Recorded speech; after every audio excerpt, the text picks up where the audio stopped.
For the folks who are beginning to arrive, I'd just like to say welcome, and maybe I'll take up some of the airwaves as others are joining, and we can kick it over to Sid and Professor Fairchild. Just want to thank you all for being here. Welcome to week 2 of From Classroom to Boardroom. This is a virtual event series that is addressing issues of race and equity in the workplace, as well as economic recovery in communities across the country, including ours in Charlottesville, Virginia. Today's session is titled "Emergency Savings is the Future," and I think you'll find today that that statement is a truth. We'll use this time to explore a new model for how to promote financial resiliency that's provided by the Sunny Day Fund, and how that platform can attract talent and advance equity at your organization. Sid Pailla is joining us here today. He's the CEO of Sunny Day Fund, and we're also joined by Professor Gregory Fairchild of the University of Virginia's Darden School of Business.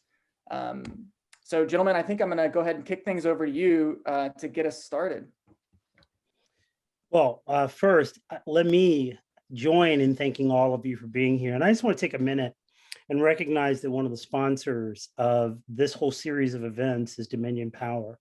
I want to just take 1 minute and recognize a man that passed away last week, Tom Farrell, good friend of the university over many, many years.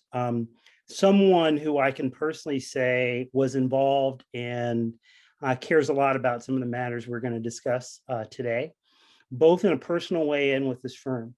And so for any of us that knew Mr. Farrell, we certainly have lots of things to remember him for and be thankful about. Today, I'm actually having a conversation with someone I've known for years, and I'm hoping I'm going to learn some things about him that I didn't know before. Sid Pailla.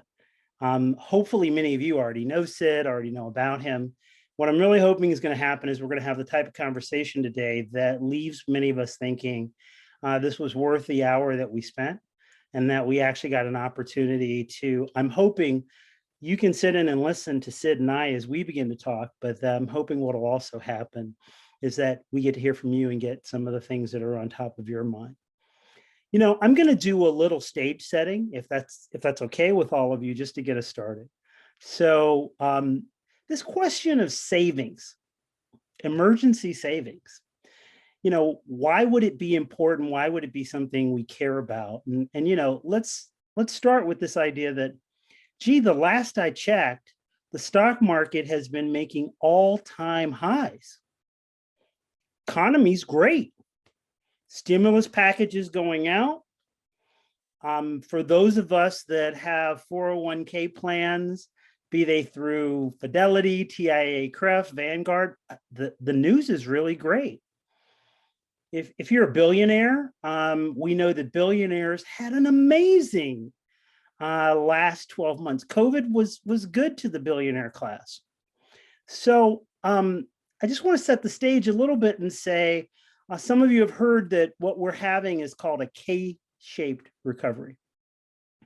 By K-shaped, that is, one part of the recovery is a dip and then a return. And another part of the economy is a flat line and maybe even a little down. I'm not sure what letter that would be. I don't think it's a K, but let it suffice to say that we live in two Americas. And living in two Americas, what we know is that there are dramatic differences in the way we were before COVID, and there are dramatic ways we are now post-COVID. I've already kind of given the headline on what's happening on the upstart of that K-shaped recovery. Those of us who are more likely to be on Zoom and more likely to be in a TomTom event, we're probably doing okay on average. What we also know is that there's some people who generally don't have jobs that involve Zoom. We know there's some people that generally find that their work puts them in directed space, often with things that would be challenging. We know something else about them. We know that those folks actually have a very different type of recovery going on. So let's just talk a little bit about unemployment. Unemployment data are looking pretty good. And, you know, we could say that the unemployment numbers are beginning to turn around. We're beginning to see growth in a number of sectors. So we're beginning to see the restaurant industry return back. We're beginning to see the entertainment industry. By that, I don't mean television. I really mean like local venues are opening up. So we're beginning to see those things noodle forward. But let me share that even as those things are happening, if you looked at the Latino or African-American population in the United States, right now, unemployment rates for those two populations run at 9 and 8.5%. Now, I want you to imagine the whole country was at a 9% unemployment rate. And I wonder the types of discussions we'd be having about whether or not the economy is really good or whether we're really in a tough bind. So I want to point out, even with the dollars flowing into the system, that we still know pockets of our population are dramatically challenged. But let me go a little further. Let's remove these pocketed racial and ethnic groups. And let's just take a second and let's say this concept of emergency savings. Sid's going to say a little bit about why it's important, and I don't want to steal his thunder. But I want all of us to kind of put in our minds the unemployment rate in the United States is $24,000 per year. So I want us to think about the number of people that are on a Zoom call who probably make more than that in household income. But I also want us to just think for a second about that's income poverty. Wealth poverty is a very different concept. And in fact, wealth poverty is the notion that someone would have 3 months of savings available so that if something happened, like they lost their jobs because of an unexpected outcome, could be a pandemic, but could be floods, could be water mains breaking in certain parts of the country, as we know are happening right now, fires. But those 3 months of savings then can be critical and make all the difference in someone's lives. And so let me give you a little stats to think about. So in the United States, again, and I'm not talking about African Americans or Latino Americans. In the United States, what we know is only about half of the population has any savings to speak of. So we know that the vast majority of the population lives on a paycheck to paycheck life. When we have to fill the bills for what's needed in the moment, that's how we survive. So again, if something happens to my company has a lapse, then I'm not able to continue. What I also want us to keep in mind is if you thought about just, again, someone who has 3 months of savings so that they could continue, obviously that number will differ by the individual. Someone who's at a higher income will have a very different emergency 3-month savings number, what we also call wealth poverty number, than someone who makes 24,000. Those two numbers are very, very different. But what I would tell you is that where we sat with that number is just about only 1/3 of all Americans have those dollars. And what you need to know further is that even as you progress up the educational ladder and the income ladder, you still find surprisingly high levels of what we call wealth poverty. And for those of us that are on this call that are recently graduated college students, I don't need to tell you the reality that you may have a job, but your ability to have emergency savings is a different thing. So having set that ground, I want to turn it over to Sid. And I want to begin by asking Sid a question. And here it comes, Sid. We're going to go through a few of these. James Baldwin had this quote, and it was always counterintuitive to me, but I want to see if you can help me with it. James Baldwin said that poverty is expensive. It's expensive to be poor. What in the world? I don't even get that. What does that mean, Sid? Thank you, Greg. And thanks for that introduction as well. That sets the stage very well. So I'm going to dive right into answering your question. Poverty is expensive. It's just the truth. It means that at the end of the day, when we have $5 in hand and we want to buy $8 worth of goods, the amount of goods that we can buy are just less, comparatively less, right? And that happens over and over again. It's not just about buying a single batch of goods. It's not just about buying, Costco level of bags, right? When you have the income to go into Costco and buy something that will last for a few months, that's great. But when you have the income that will only allow you to go to the nearest convenience store to buy half as much for twice as much, it's hard. And that happens again when it comes to emergencies as well. Let's say that if a car breaks down. This happened to me. A car did not break down, but my car did not pass inspection earlier this year. What I went from is a $16 inspection fee to a $435 cost. If I don't have $435 in my bank account right now, where am I going to get that money? I'm going to be going to hopefully my friends that can lend me that money, but that's only going to last so long. I'm going to be going over to a payday loan facility that will be charging me a 400% interest rate. And at the end of the day, I'm going to be paying so much more than what is my original cost. So what is the true price of that single situation having gone wrong for me?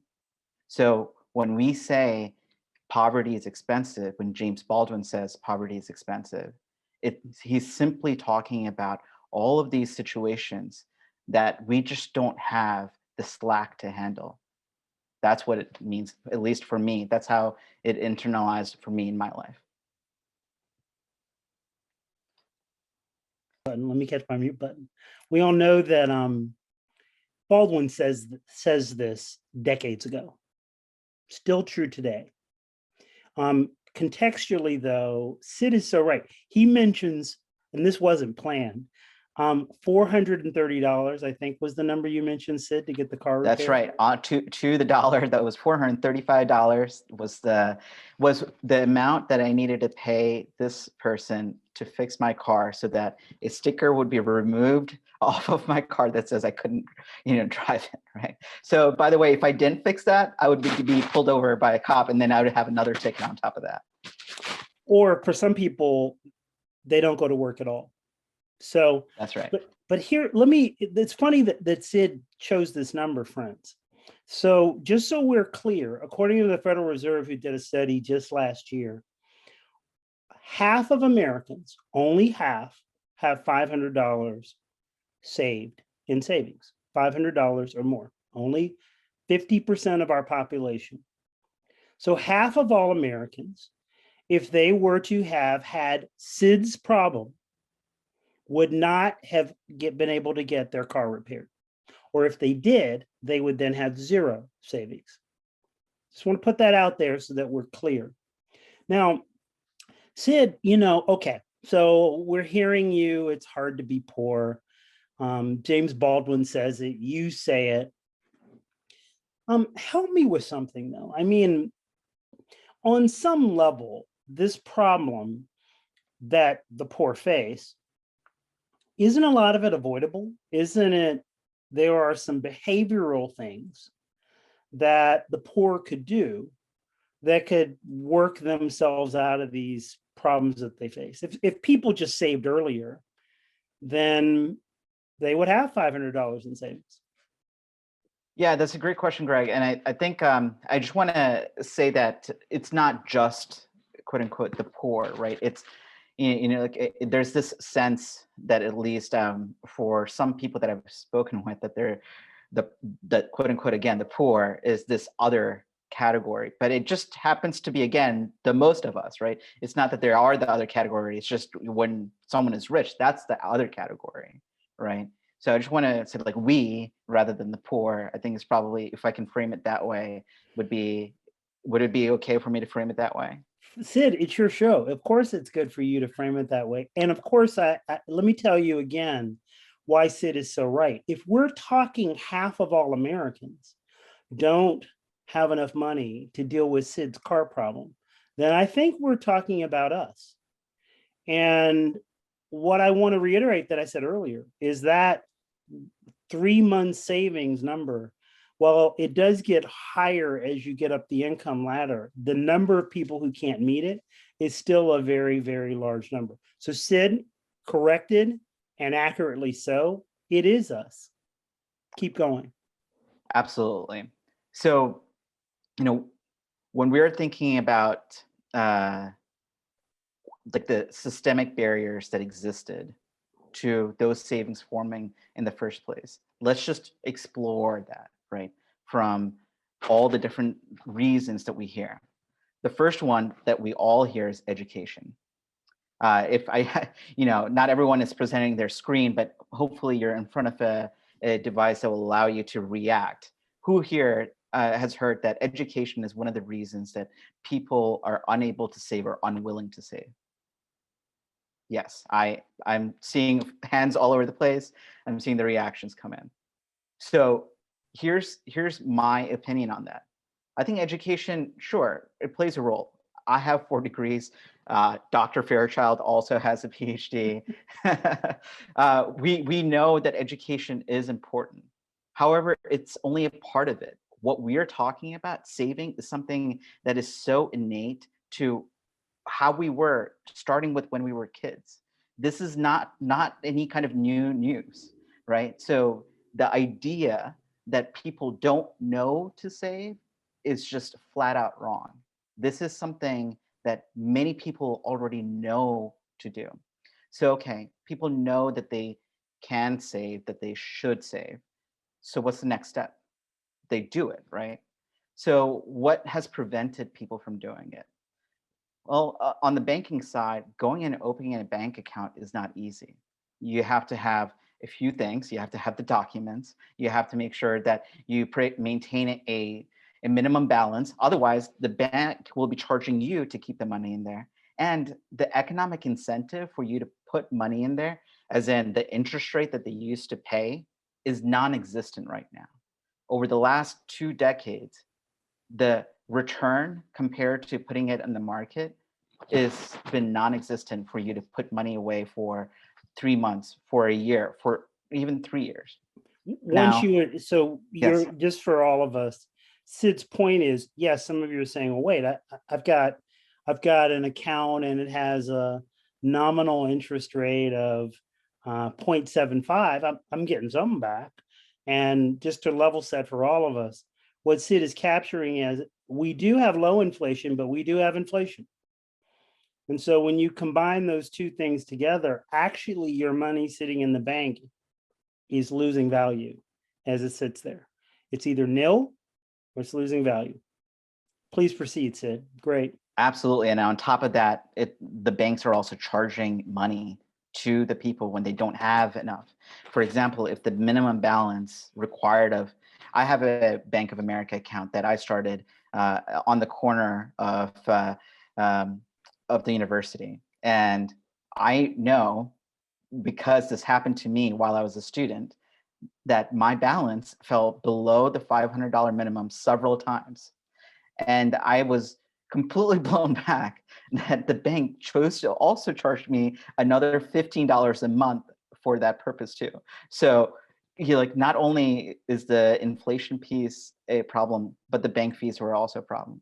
So great. Okay, let's put all that aside. Let's say that we are, we're putting all of our chips into it. We will clear that threshold.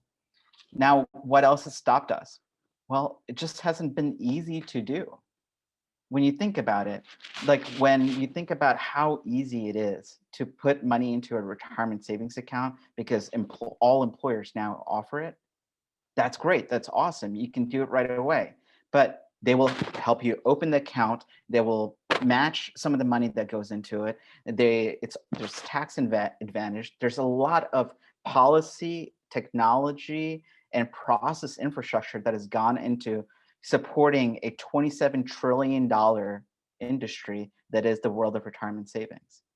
But when you're looking at something like simply saving, well, how are you supposed to do that when you're working 2 jobs? How are you supposed to take time out of your day to visit a bank, to provide the documents, to automate the contributions from your paycheck into that, and somehow to be on top of all of those things?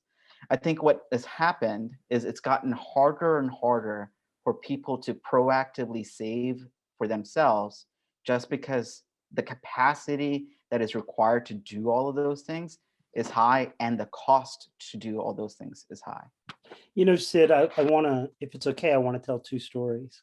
You know, the first of these stories, and for some of us on this call, you'll remember this. Sitting down with your benefits. So you get a new job. You arrive like your first week of work. You have a meeting with the benefits counselor. The benefits counselor gives you a book. And the book has in it, well, you could have a supplemental life insurance plan. Well, you could have a supplemental savings account, a deferred savings account. You could save money for a deferred health account. You could, and they're giving you all of these. And I do have a couple of degrees. It is true. I've been in school just a little while, and goodness, one of those was an MBA.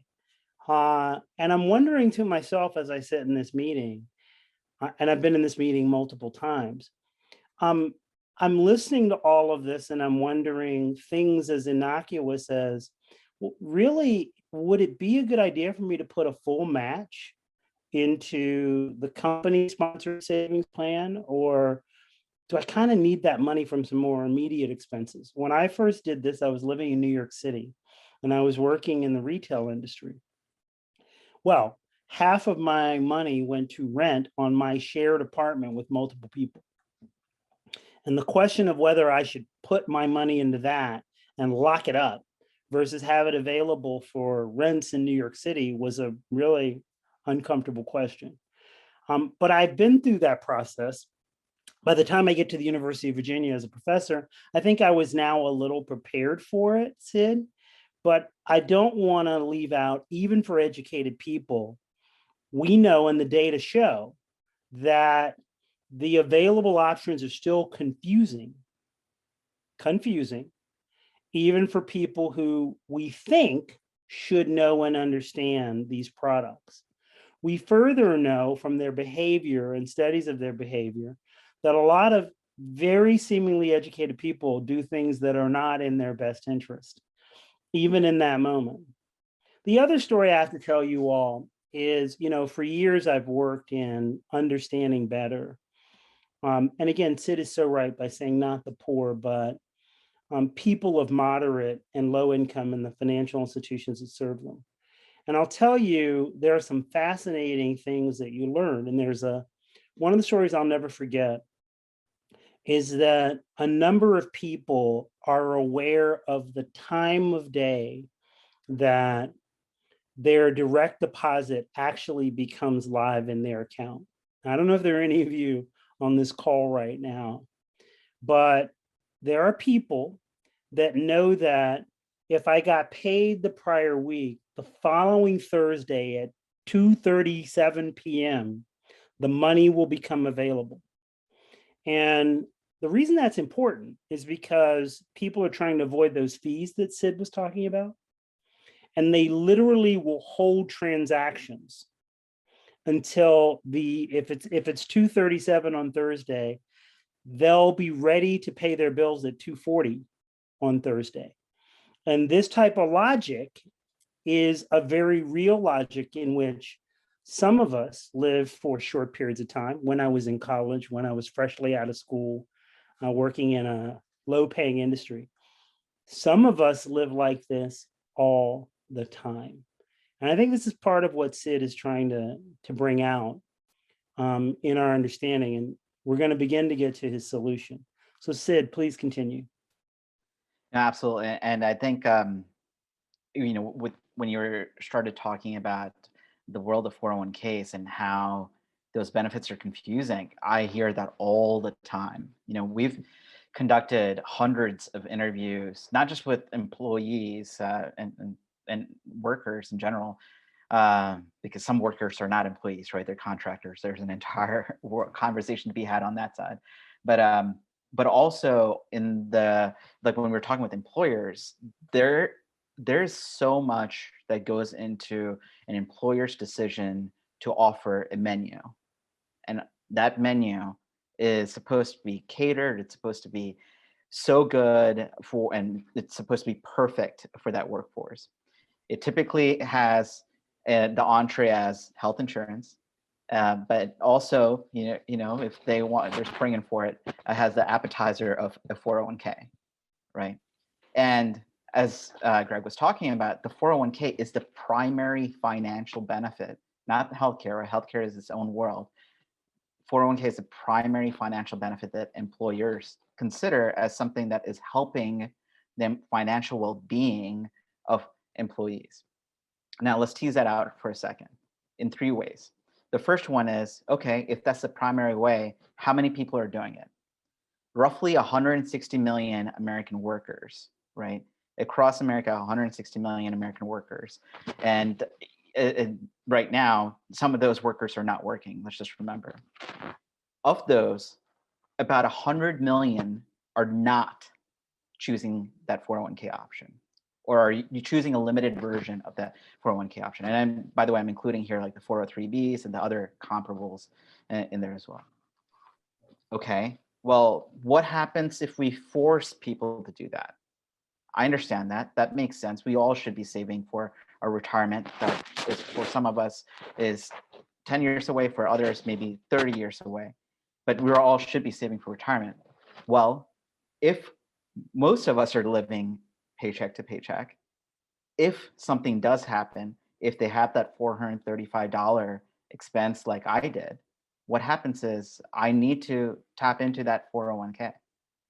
But here's the thing that they don't talk to you too much about.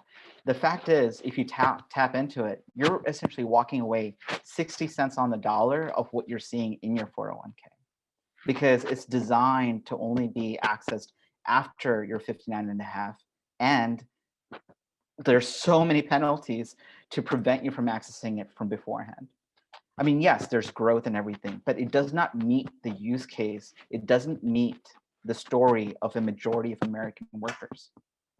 Okay, it doesn't meet the story of majority of American workers. One last thing. Hey, Oh, Sid, sorry, Greg. Yeah. Oh, I'm sorry. You made me want to point out one other little thing, and maybe you were going to go there, and I apologize.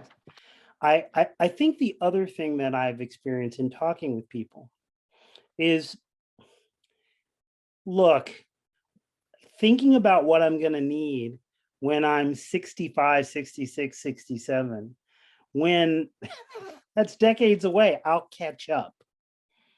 Sid, help us understand why the mind at 23 or 18 is different than the mind and the expectations and the cost in your 60s. Well, Greg, I'm going to do one thing that I know that you love. I'm going to bring in a sports analogy. So basically, making people do think about nothing but retirement savings, and maybe even just think about that for 2 seconds. Nothing but retirement savings is essentially like forcing people to always throw a Hail Mary into a touchdown, right? Like that's what you're forcing people to do. You're always, the goal is to get there. The goal is to get to the touchdown, right? That's why it's literally a goal, right? I sort of followed that. I don't really follow sports, but I think I know where you were going, Sid. Keep rolling. Right. But like in order to get there, we need to run the ball. We got to go there yard by yard, right? Like we're not trying to chew off 50, 70 yards each and every time, because you just can't do that. So what has come out is this need of not just trying to do something that's 20, 30 years down the line, but also having a stepping stone that helps me build up liquid wealth so that I can then use that as my stepping stone for building up long-term financial security. So I know that was great, and I did follow it, and Miles Wood really liked it too. But Sid, I cut you off, and you had a third point, and I took you off stream. I want to make sure you get there, and then I want to make sure we begin, because I'm going to follow on when you're done with a question for you. Yes, absolutely. And my last point is this: at the end of the day, again, the world of retirement savings is constantly thinking about, how do I address this problem of people taking money out? From some companies that we've talked with, we know that the hardship loans and hardship withdrawals, that they amount to 20 to 30% of employees are taking loans and hardship withdrawals out of their 401ks, 403bs. That is insane, right? Like that's insane that we're allowing that to happen. Not allowing is not the right word to use, but like we're living in a world where that happens. I think that it's a fairly simple fix at the end of the day, and it is, how do we think about creating, again, that liquid wealth so that if something does happen, they take that money from the accessible savings they have in front of them. So Sid, I'm going to give you two questions. I said one, I've decided it's two. First, why is a guy like from Darden? I mean, so you're a Darden grad. You've got multiple really high profile degrees. Why do you care? First question. And then second, Sid, if you could grab employers by their shirt collars and shake them. Now, that might get you thrown in jail, but let's say you could do that. What is it you would want them to know, and what is it you'd want them to hear, Sid? Absolutely. So, to answer your first question, I am doing this because I feel like I'm meant to do this. That's my short answer. I do have high profile degrees from the University of Virginia. I have 4 degrees from the University of Virginia. I love Charlottesville. I love my Bodos. And all of them have a commonality, right? When my parents and I immigrated to the United States in the late 90s, we lived effectively in financial starvation for a while. And then we got hit by a crisis in 2001. We got hit by several crises that are both family and financial oriented through the years until 2008. And I graduated in 2008 thinking I was going to be an investment banker, and the bank I was going to work for didn't even exist. So the muscle memory that I had to develop through all of that to support my family and myself was to make sure that any money that we're bringing in, we were constantly making sure that we're saving enough to set aside before we spent anything else. Income minus savings equals expenses became our mantra in our household. And as a result of living that way, we ended up becoming a lot more resilient to anything else that would come down the pipeline. And that's exactly what we're doing now. We are essentially taking that same type of mantra and making it into a broader system that impacts not just families like mine, but also all families in America. And if we can do this all around the world, I would. But we got to start somewhere. And this is the best place to start because we know that this is needed now more so than ever. And that brings me to my next point, which is the employers. I would hold them and I would stand somehow, Mr. Fantastic, arms style 6 feet away and say, look, we just came out of a global pandemic where the government had to ship trillions of dollars. They had to do something they've never done in the history of the country several times just to keep not the economy alive, but really people alive.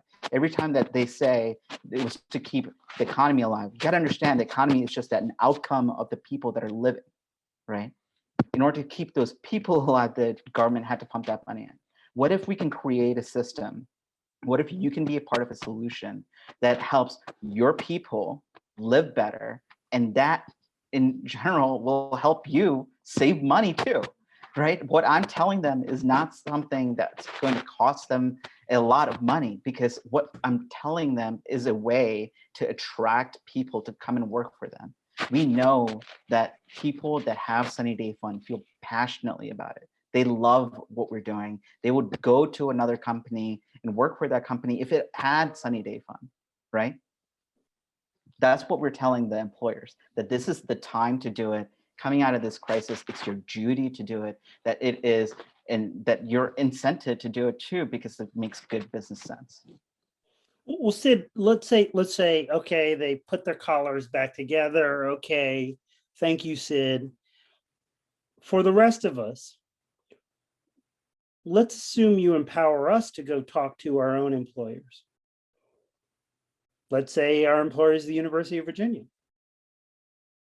Mine is. So what is it I would need to say? What is the Sunny Day Fund? What does it do? Why does it do something that what we have now doesn't do? Give us a little more detail, Sid. Could you do that? Yeah, absolutely. And I'm happy to give, and I hope that everyone here does, if you're not an employer yourself, that you go and advocate on our behalf to any employers that you know. But back to Sunny Day Fund and what we actually do, right? What we do is we make saving easy, accessible, and rewarding. And I'm just going to go through all three of those things. So what does it mean to be easy? It means that when your employee does come into that benefit counselor, as you're talking about earlier, Greg, we help them open a brand new FDIC insured savings account in less than 5 minutes. We actually helped a 60-year-old man open his very first bank account ever through our platform. Just want you to think about that for a second. From there, what we do is when I say easy, is we also automate the money that the employee wants to contribute directly from the paycheck. So right out of the paycheck, it's taken out. They don't see it in their main account. They don't spend it. Again, going back to that income minus savings equals expenses, right? That's what we essentially set up. Now, what does it mean to be accessible? Accessible means we enable the employee to withdraw from their Sunny Day Fund at any time for any reason. That's our promise to the people that are using Sunny Day Fund. A lot of people are afraid that they have to pay penalties, that they have to sign a billion different forms. Those are things that you have to do for a 401k or an HSA. And as a result, they hesitate in participating or just flat out don't participate in those programs. By making things accessible on our side, we're making a promise to the people that are on Sunny Day Fund that says, hey, we know that you're saving, we know that things happen, and we're going to be there for you when things happen. And the last piece is rewarding. This is where we really need you to make this point to all of your employers. Employers have an opportunity to really invest in creating the savings behavior that they want to see, right? Okay, what does that look like? In our case, what they're doing is they're subsidizing a really, really high interest rate through Sunny Day Fund. You may remember earlier, Greg, that we had that I was commenting on banks' interest rates. 0% roughly is what they're paying out. Well, I see that one of our users is actually on the line here, and I know that his company, for example, is doing 5% per quarter or 21.6% interest up to $200, right? So it's capped from an employer's perspective. You're not like promising the world, right? But you're saying, I'll help you, I'll create an incentive for you, I'll help you move the needle, and I'm invested in this just like you're investing in yourself.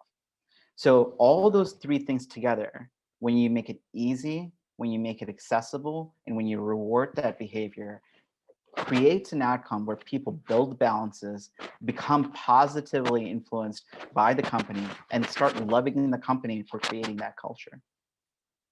So if I'm an employer, and Greg comes into my office and says, we really need this at the University of Virginia. Is it expensive for me? Is it a lot of trouble for me to add this thing? You know, what's the catch if I'm an employer? Help me out, Sid. Yeah, I'll be very transparent. This from an investment perspective, including our fees as well as the contributions, you're looking at roughly $150 per employee, per enrolled employee specifically per year.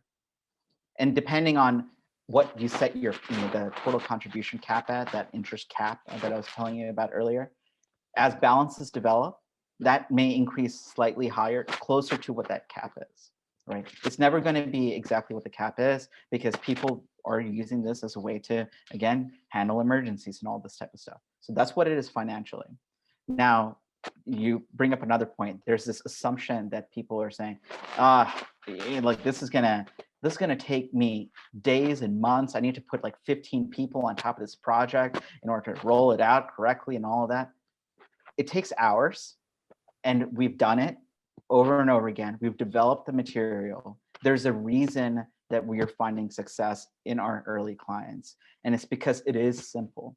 We're just, imagine us as having put the pipes in place, and now whenever we go and talk to an employer, it's very easy for us to set up with them. Sid, governments. Governments are employers, in fact, major employers. Any other role? Is there any role for governments other in this particular notion, set of ideas, other than governments are employers? Yes, two roles. So I was writing Senator Sass law when ahead of Virginia Safe. You may have seen that Virginia Safe has just passed or is on the verge of passing, essentially retirement savings oriented, right? I was urging that they also consider policy around emergency savings, because again, that's what impacts most of us. So from a policy perspective, I would ask the audience here to realize that, hey, this is something that they can actually advocate with their delegate, their state senator, their congressperson, their federal senator, right? To act on, because this is something they're currently debating. They're actually having a conversation around it. And for you to say, hey, I do think it's important for the 100 million plus Americans that are not participating in retirement savings to get something on this emergency savings side, I think that makes sense. It's something that actually both parties agree on. The second thing is, we know that is a massive shift. That's a big ask. It's hard to get there. That's going for the touchdown right off the bat. One thing that we can do is just try it, right? What if they invested just the slightest amount in trying this within the government or within a select few companies in and around Virginia? That's another thing that we're looking to bring to life, especially within nonprofits. And as you know, a lot of university systems are nonprofits. So that's a part of what we have on our mind. So, you mean nonprofits like, I don't know, the Tom Tom Foundation, or we've mentioned the University of Virginia. They might or might not have programs like these. Sid, I think it's a good time for us to open this up to some of these folks we have that are here. And perhaps they have some questions about either the fund itself, questions for you, questions about the larger problem or challenge that we're facing. And I know you'd be willing to entertain any of those. I would be happy to. If there are questions, two ways to bring them to us, I think. One would be you could raise a hand. A second could be you could chat. A third could be you could release homing pigeons, and we might get them over some period of time. So we'd love to have your questions. I'm seeing, Sid, I'm seeing someone that I believe is a former member of the government. I think that's Cynthia Neff. I know it's a celebrity sighting, but I think that's who that is. I believe you're right. Oh, I tell you. Well, the thing that I guess I have a hard time, this is a great idea, the Sunny Day Fund, but I'm so kind of taken aback by the level of poverty in this country, that of people who are hungry. I'm down getting boxes of food and taking it to Crescent Hall for people and ordering groceries. And I just, I don't know how in my head anymore to bridge between somebody like me who's incredibly privileged, grew up poor, but, did well. And now, what do we do? I get into this thing of maybe it's reparations. Maybe that's how we finally get into, this subject, but there has to be a focus on the very poor in our country that are just suffering amazingly. So Cynthia, if I could tease out a little bit of what you've asked, is your question about this idea is a good idea, but you don't see how this idea connects to people who just can't even don't even have enough money to eat? Is that the bridge that Yeah. you're having a problem with? I think so. I mean, I think that's where, because, my head is into, the poverty. There is a lot of poverty.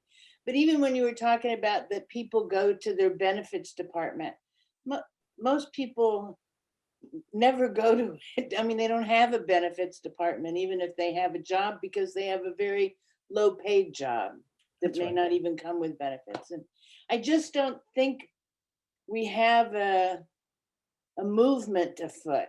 I mean, this movement that you're doing is good. But what is our movement to handle poverty? So Sid, if it's okay, could you begin to draw the line for our distinguished questioner about the linkage between the extreme poverty we see now and how the Sunny Day Fund could be helpful? And then if there's still some left on the plate, I'll take a few bites myself. That sounds great, Greg. So Cynthia, I think that's a big question. And to be honest with you, that's something that I personally struggle with all the time.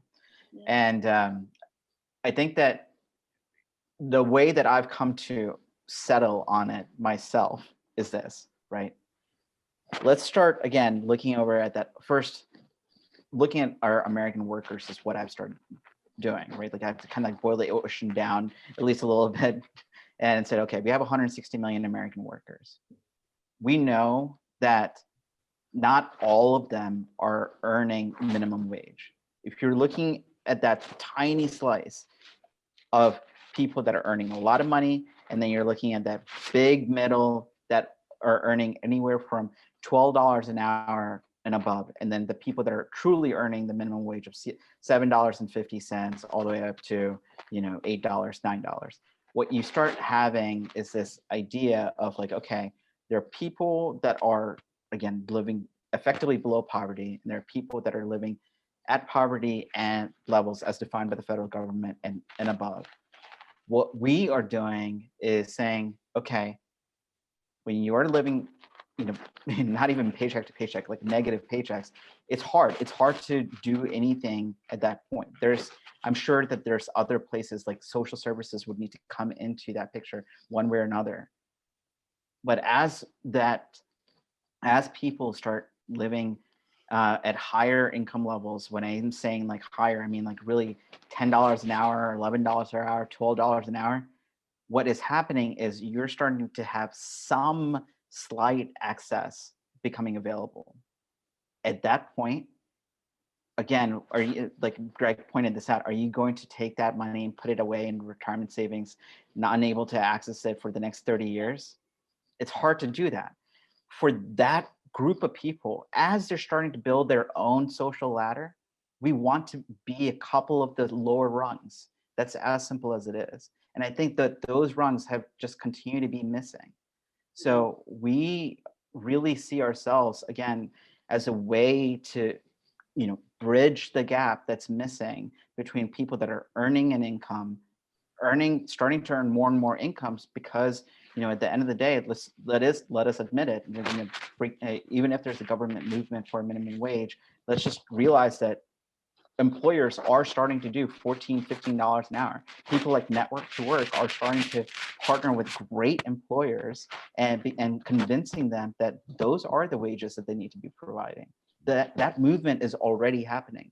But now that they're starting to earn those wages, how do you enable them to, again, absorb financial shocks to think past that? So I think those, in my mind, to be completely honest with you, we are not addressing the people that are earning complete minimum wages like $7.50. I don't have a good answer for them. But the people that are at $10 and higher, we have a great answer for them, and we are willing to work with employers that want to provide that answer to their own employees.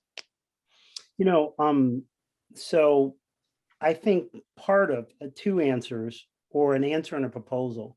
The first answer would be that some of the people that are currently going to food banks, let's just use that as an example, who are, one way of looking at food banks is they're a growth market right now.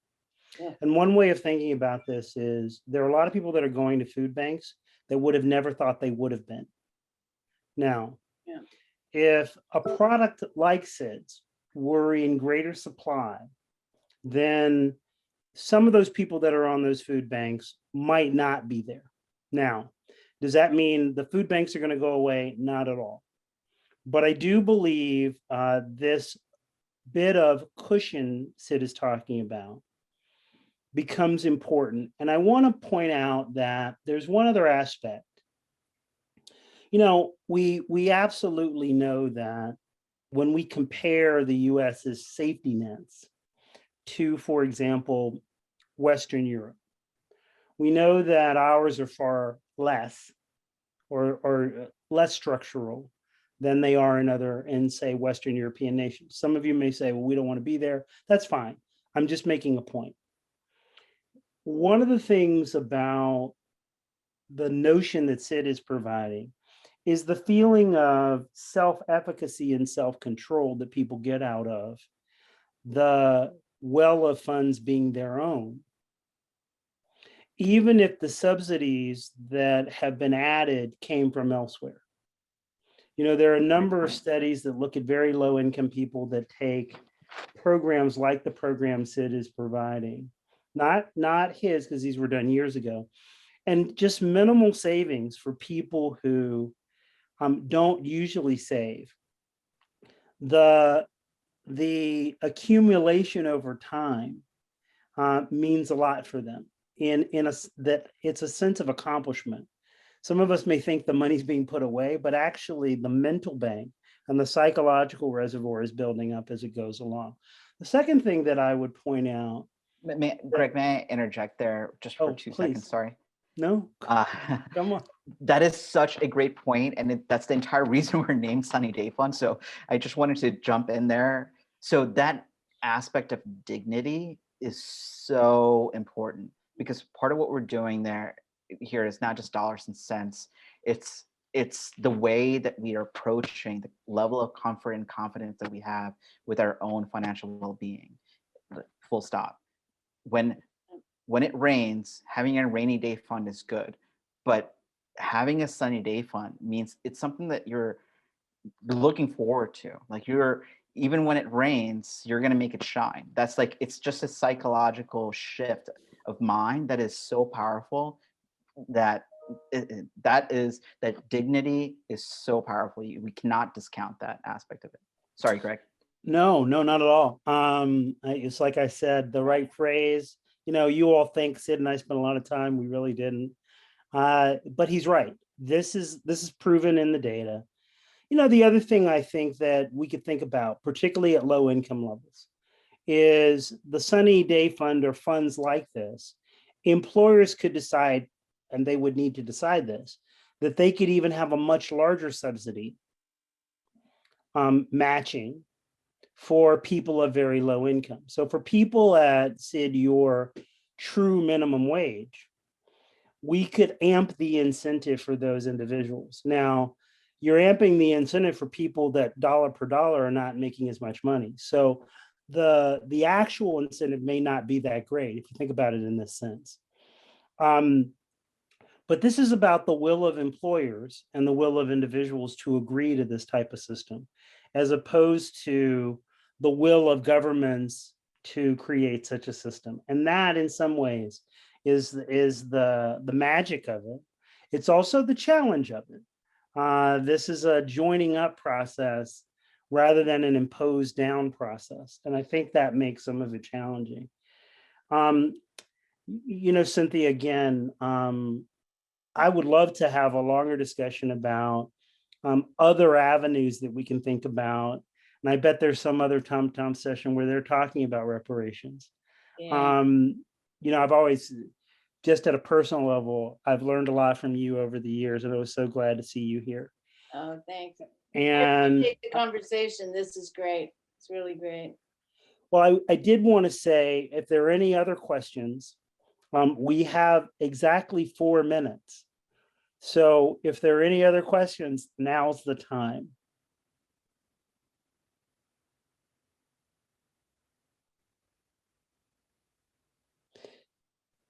Well, by the power vested in me by the Tom Tom Foundation and Alex and Ben Brock Wilkes, who've allowed me and Sid to spend time with you, we're glad you were here. But I hope that what Cynthia Neff just offered is true for all of us. The conversation shouldn't end now. Yes, we're going to get off the Zoom call, but because the movement Sid is trying to create requires our involvement, I think he's inviting all of us to continue the discussion. Great. I'm sorry, Ben, Alex, I think you guys do the post session discussion. Yeah, that's a wrap. I really appreciate everyone for being here. I think we covered a lot of territory in an hour, and I know I had some more questions, but I think maybe we'll have to reserve those for a year 3 check-in. Sid, I know you guys are just celebrating year 2, so yeah, would love to keep things rolling. And the event series will continue tomorrow and Thursday. So if you enjoyed today's session, we encourage you to check out some other ones. Really appreciate it, you all. Thank you. Thanks, everyone. Thank Have a you. great day. Sid, thanks for the invite on this. Appreciate you.